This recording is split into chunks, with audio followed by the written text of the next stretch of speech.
everybody, and welcome back to Shaman Talk with Tegan.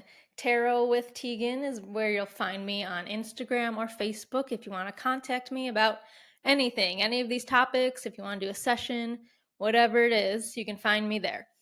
Okay, so today I want to talk about the 4 archetypes of shamanism, or at least my lineage of shamanism, which is through the Caro in Peru.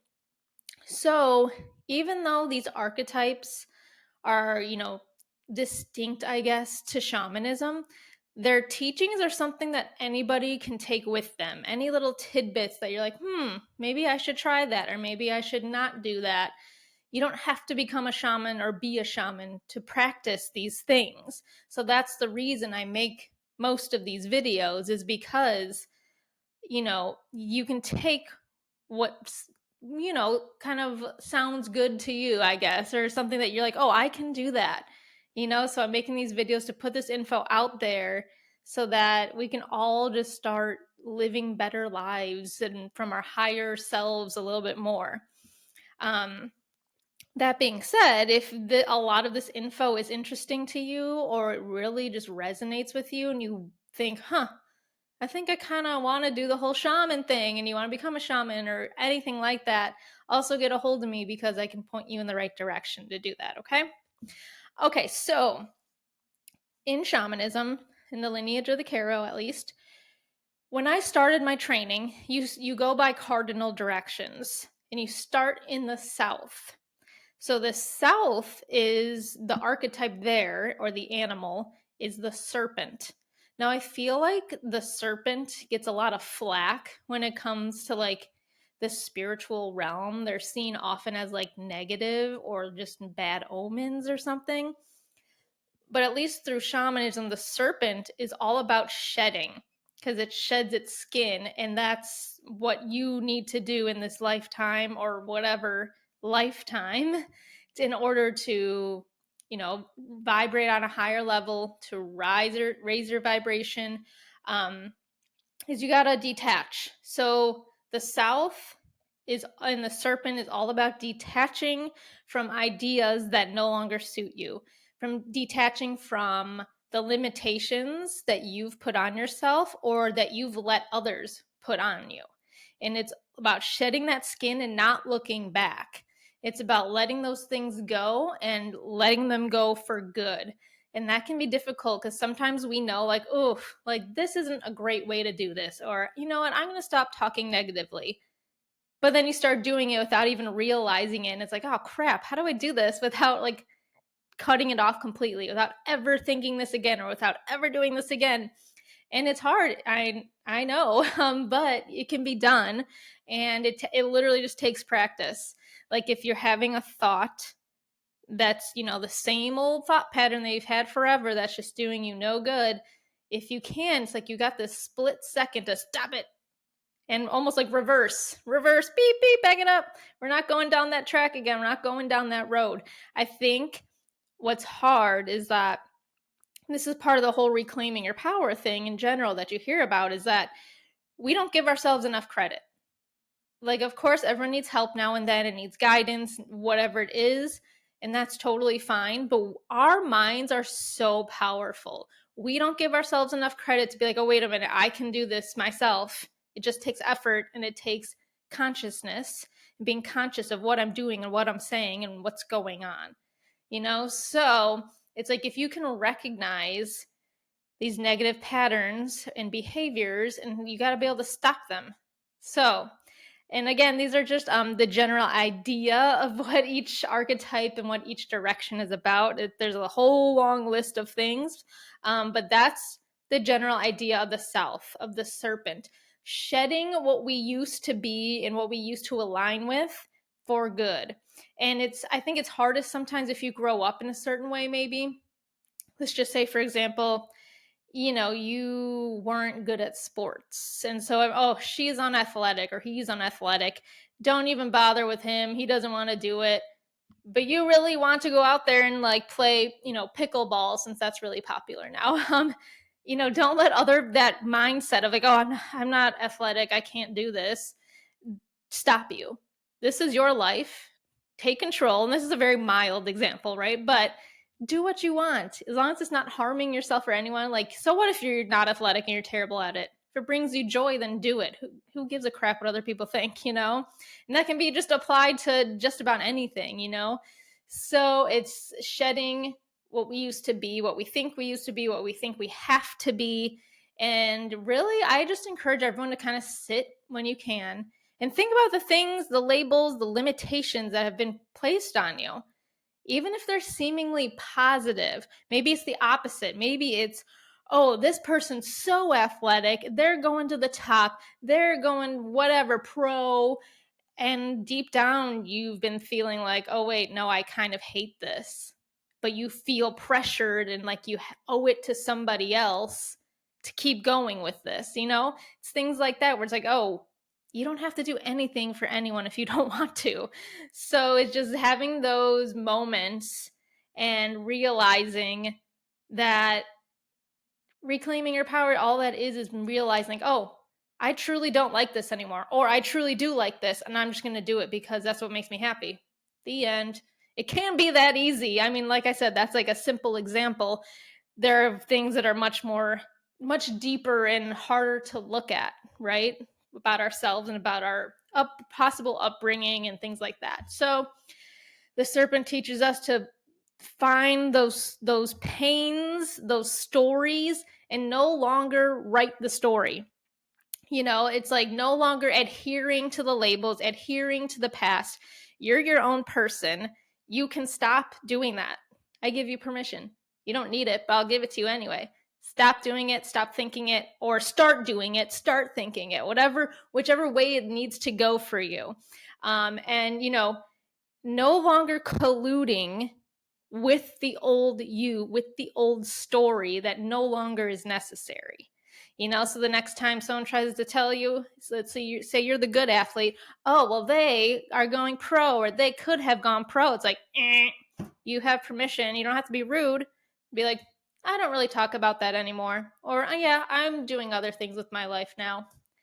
You know, we a lot of times let other people's reactions to our own lives affect us, and we got to try and step back from that. So the South is about shedding, no longer colluding with stories or writing stories. And this happens too with art pains. Maybe it has nothing to do with your athleticness, but it has to do with your traumas and your hurts. Guess what? Eventually, you have to stop talking about it. And that sounds harsh maybe, but you know, and if you need to go to therapy for a while to get over this, or you need to see someone like me to help you heal from this, that's fine. But eventually you have to take that trauma, face it, try and heal, and forget about it. You move on from it. You don't collude with it anymore. You don't keep talking about it. You don't keep living your life from that traumatized place, which I'm saying it very simply, but obviously is not always that simple. But that's the ultimate goal, is once we understand something and how it affected us or is affecting us, we try and heal and we move on. We don't let it run our lives anymore. And that's, you know, for a lot of people, very difficult to do. And I understand. But that's the end goal, is to shed. That's part of the ego and its identity, trying to hold on. It's like, oh no, this is who I am, or I'm not this person. And just, we gotta let it all go and just simply be. And that's it. Easier said than done, but it can be done. So don't let anybody tell you it can't. All right, let's move on from the serpent and the shedding. Next, in the cardinal directions, we go to the west. And the west is the jaguar. And I call on jaguar when I'm doing like sessions with people, because jaguar basically takes that heavy shedding that you can do or are doing, and he helps you to clear it and to mulch it. So that's when an illumination comes in, which is what I do, like the energetic work that I do for people. And he helps to literally, once you can face something and understand it, I help to pull out that negative emotion, the attachments, the objects, the cords. Some of you have spirit attachments or entity attachment, whatever it is. And he comes in, jaguar, and helps me to get rid of it all and to make sure it never comes back. So he, in a more figurative way too, just stands for clearing of your energy, the clearing of the fog in your mind, of the clearing, starting the clearing of the ego. So one of the biggest things that needs to be cleared just out of the collective consciousness, out of like, not all people, of course, but a lot of people, is fear. And I've mentioned this before. Most people in some capacity live and make decisions out of fear, whether you understand it or not, because fear isn't always like, oh, I'm scared, there's scary things happening. Sometimes fear is what I was just talking about. Oh, other people are going to judge me, I'm just not going to do it. Or, well, so and so doesn't like this, so I guess I won't do it. That's making a decision out of fear. Even if you feel more like annoyed in the moment or just like exhausted, that's still fear of being judged, or fear that someone else is going to have a negative reaction to what you want to do with your life. And so we really need to take a deep look into what our fear is. And again, it's not always right in front of you, like, scary, I'm scared of spiders. It's, oh, I'm fear of judgment. And I feel like that happens a lot. So I'll get people who are interested in either a tarot card reading or an illumination or whatever it is, but I can tell they're holding back, right? And that's usually out of fear, either fear that they aren't ready to face what's going to come up, which is understandable, or it's fear of ridicule, because so many people still don't understand that we are not just physical bodies, we are energetic bodies as well. And so that narrow-mindedness and limited thinking keeps people, even people who are open-minded, it makes them nervous because they don't want people to think they're dumb or think that they're ridiculous, you know? So my encouragement is to just, if you feel called to do work that I do or to get a session, or it doesn't even have to be me, whoever, just do it. Listen to your instincts, because everyone has guides and ancestors and people looking out for you from the other side that are trying to give you messages, that are trying to help you. And so many people are still just blatantly ignoring them, and all they're trying to do is help you. So keep an open mind. We have to face our fears in the West through Jaguar. And the biggest one, too, for here, one of the biggest practices of the West, like I said, there's always multiple practices, but one of them is the practice of non-engagement. And I want to yell it out into the ethers. Non-engagement. That's basically not interacting with negativity. And that, again, is it doesn't always have to be dramatic. It can be very dramatic, but for some people, it's just like the tiniest little thing might seem like not a big deal, but the second that you go off on someone or you give a very sarcastic answer, and when someone's just trying to ask you a question, that's engaging negatively. So when there's negativity going on, you have to try and learn to just step back. What I have to remind myself once in a while, I'm really not a dramatic person, but even still, once in a while, I have to remind myself to don't lower my vibration to this person. Or it's usually for me if I'm in a group scenario and there's lots of energy and I'm feeling overwhelmed, but don't drop your own energy to meet the person who is angry, or to meet the person who is, even if they're sad, like you can be there and supportive, but like the second you let yourself dip down and get really angry with them or yell back at them and feel like you have to defend yourself, that's fear, that's ego. So really understanding what those things mean can help a lot as well. And I just did an ego video 2 videos ago, I believe. And like I say in the video, the ego is such an enormous subject matter that it's hard. But if you can even just listen to these little tidbits that I throw in, it can be very helpful for you. And again, you don't have to be a shaman or become a shaman to understand your ego and how it's feeding into your life and the people around you. So yes, non-engagement, if you feel you have to engage and constantly like defend yourself, and I'm talking more figuratively. Obviously, unfortunately, there are times when we maybe have to physically defend ourselves, and that happens, but we don't have to engage constantly in negativity. If someone doesn't understand you or feels the need to come at you for some reason, that's their problem. That's not your problem. You keep your vibration high and like, okay, whatever. Doesn't mean that you're weak or that you can't stand up for yourself. You know what I'm saying? That's ego talking. when someone's coming at you for no reason, it's like, whoa, that person has a problem, So you don't need to do anything about it. So the last thing I'm going to say about the West here and fear and the clearing of the shedding is, one of the biggest fears that the collective has is death. People fear death, especially in the Western culture, we're so like, oh, we can't talk about death, can't talk about it, don't talk about anything like that. But really, once you understand what death is, and there are still plenty of different variations of what death is, but life doesn't end at death. I think most people, whether you're spiritual, religious, none of the above, well, maybe not if you're atheist, but there's life after death. And so when your physical body dies, you're still energy, you're still a soul. You just move on to the next phase of life. That's to put it very simply, but at this point, I think most people kind of have an idea, like, between whether you believe that you are a soul, believe in the afterlife. There are plenty of people out there who go ghost hunting. Like, that's also proof of the afterlife, is it not? So if we can all collectively get over our fear of death, that also helps us because, again, it's like a trickle-down effect. That's the pinnacle fear for not all, but a lot of people. They fear their own annihilation, so then it trickles down into their everyday life in ways you can't even understand a lot of times. So it's understanding our fears and facing them that's really going to help us to shed our ego, shed everything. So then when you do start to shed these layers and layers that we hold on to, and of course everyone has their own individual traumas and things like that, they need to be clear, their own karmic contracts with people, the more then we start to make decisions and live our lives from a much simpler, much more joyous and peaceful place in life. And there's no need anymore to constantly, be aggressive or to do things against other people. A big teaching in shamanism and can be in everyday life is that there's no need for anyone to have enemies or to have extreme anger towards anyone. We're all just people. We're all here trying to do our best.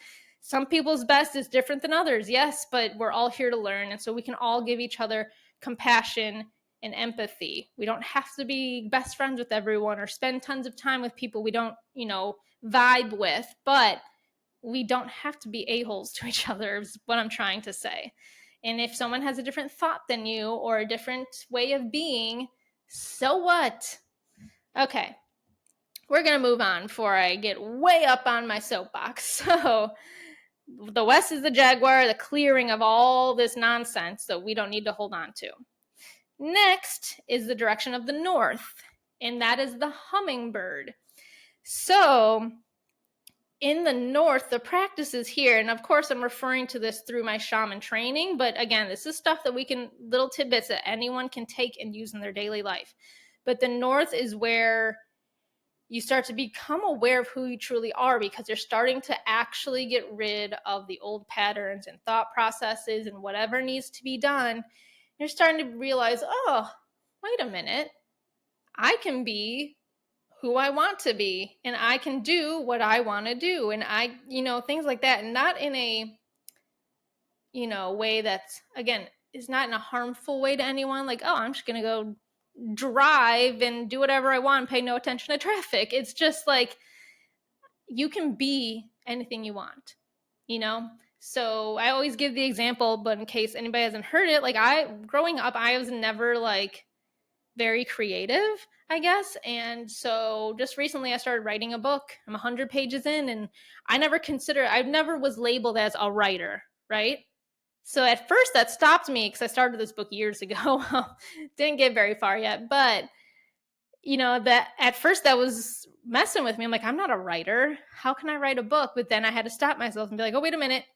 Look at me typing words on paper. I'm a writer. Look at that. It happened. I might not be a New York Times bestseller, but I'm writing. So it's little things like that where it's like, don't let the other people's words that you hear in your mind, whether they're yours or other people's, don't let them stop you from doing what you want to do.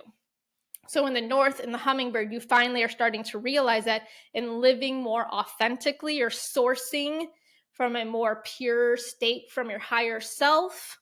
And you're starting to understand, even things around just bigger, like in the universe, that are starting to click, click, click, and you're like, ooh, interesting. I never noticed that before, Just for me, it was understanding the grip that fear has on people in our society. Fear is just hampering everyone. And again, it's not always in some extreme way. Sometimes it is, but other ways it's sneaky. The ego can be sneaky and we don't understand it.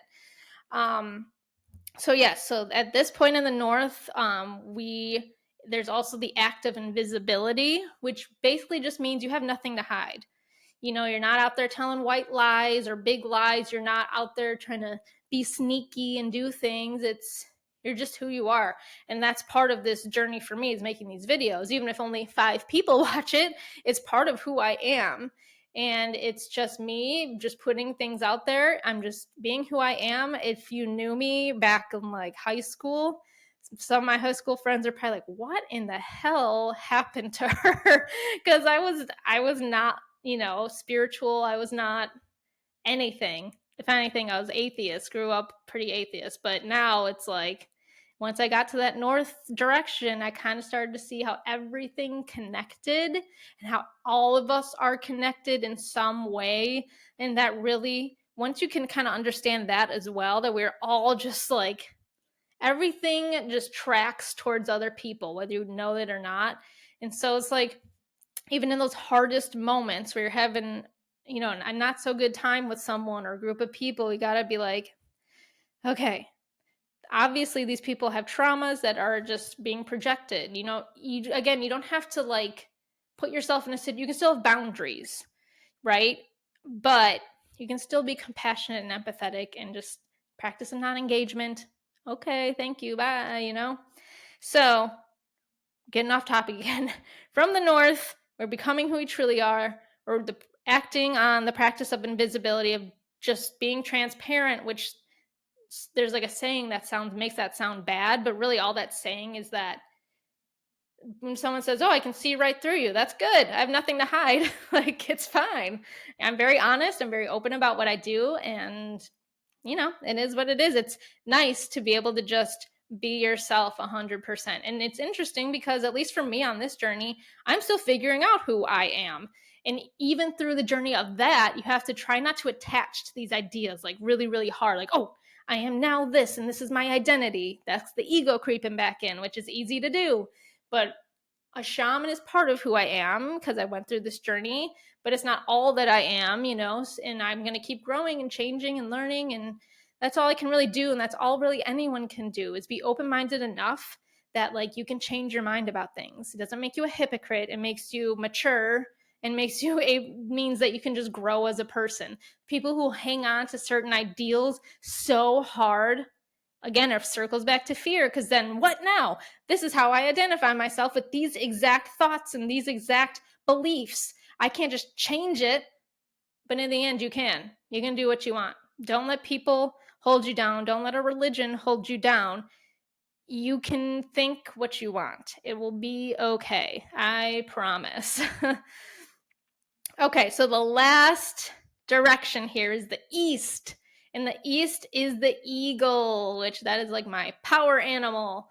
But in the practice, in my initiation process, the east is basically where you start to become the shaman. And you start to understand at a deeper level that you create your own reality. If you don't like your reality that you're in, change it. It's not always easy, of course, trust me. I know. But if you're unhappy, do something about it. If you need help knowing what to do about it, that's fine. Get help, whatever you need to do, but then change it. And I know a lot of people want to blame others, want to say, oh, but this society's doing this, or this is just how it is. That's the worst. That's the one thing I'm triggered by still sometimes, when people are like, oh, just is what it is. That's how it is. Like, we have to live in this way, or I have to stay with this person, or I have to do this. You don't have to do anything. I know that there are pressures from life, that you feel like you are just stuck in your situation, whatever it is. You're not. You can always change it, I promise. Yes, people like to not acknowledge that you are responsible for your feelings, for your happiness, for everything. Yes, sometimes life throws us some wacky, crazy shit that's just like, what is happening? But in those moments, it's how we react that really shows our character, shows our ability to grow and adapt. Even if at first you just cry about it, it's fine. I've done that still, where everything's just overwhelming. Got to have a good little cry, take a breath, and then you keep going, you know? So life, when those things happen, is really trying to show us something. There's some kind of lesson to be learned always. And people don't like to hear that either now. But it doesn't mean it's going to be easy. It doesn't mean you're not allowed to feel sad or angry anymore. It's just that we have to be able to step outside of ourselves, even if just for a split second, look at what's going on more objectively. Then we jump back in and be like, okay, this is what's going on. This is going to suck for a while, but I can do this, or I know how to overcome this. So life's not always going to be easy, but that's okay. You know, if you can start to understand yourself at a different level and start to heal yourself at different levels, then when those things do come at you, those problems, those issues, the things that came out of left field, you have the tools or the beginnings of the tools to overcome things without projecting it onto other people, without completely falling apart, without just being so cynical that you don't even enjoy your life, you know? So the main teaching of the East is that we step into our own power, we recall our own power, and if we don't like something or we know something's bad for us, we change it. Even if it sucks, do it, because that's the whole point of life, is learning, growing, become the best version of ourselves that we can. Okay. Thank you for coming to my TED Talk. But really, that's what this is all about. Again, whether you are interested in the actual shamanic aspect of it or not, these are the overall general ideas of each direction. And like I keep saying, take what you want from it. There are little tidbits in there that everybody, no matter who you are, can use. And, you know, trust me when I say that even if you have difficult decisions that you have to make, if it's for what you believe is best for you, people will notice. Not that it should matter about other people's opinions, but if you are starting to live a happier life, even just raising your vibration that little bit, it affects the people around you. Some of them are going to be pissed because they like the old you, but some people around you are going to be like, huh, interesting. Maybe I should start to like get help, or maybe I should just start to say more positive things day to day. Whatever it is, could be very small, that's fine. You know, so even on the days where like this is so hard, but I'm trying to do what's best for me, keep going. You can do it. I'm here if you just need someone to be like, you got this. I'll be your cheerleader. Message me, or if you know me personally, text me. It's all good. But yeah, just know that. And if some of you have probably heard of the power of attraction, right? So again, pretty big, intense concept, but the more you raise your vibration, the more you heal yourself and truly just live from a place of inner peace and being invisible, living clearly, the more high vibrational people you're going to attract into your life. So the where you're at is who you're going to attract.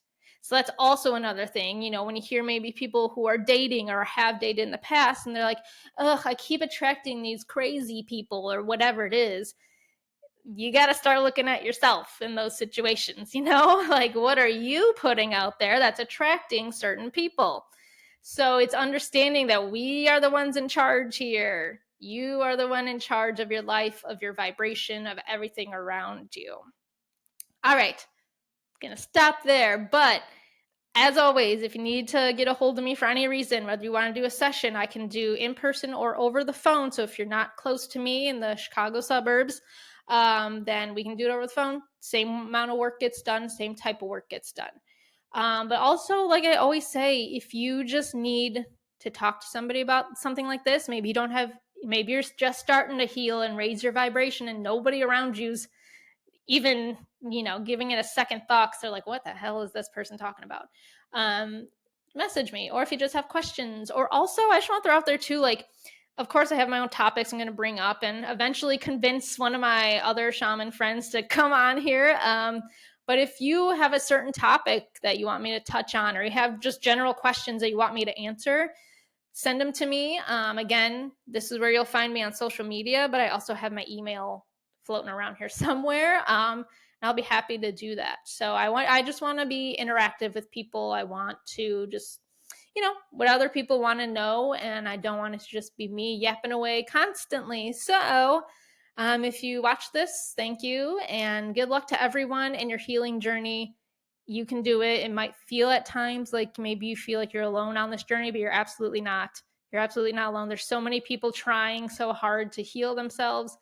And, I've found that the more I talk about what I do, the more people are like, oh, I actually think that's interesting. Or I think I mentioned it in my spirit and entity or found spirit video, but some people, again, it's fear, comes back to fear of ridicule, that they don't want to admit that they believe in ghosts or they believe in something besides what they were brought up in religiously, or they're scared. And it's like, no need to be scared. It's all good. Some people are going to react with fear and anger, but then those people, once you start raising your vibration, will probably drop off. And that's something you also have to prepare for, but that's natural. It's okay. It'll be all right, everybody. In the end, it'll be fine.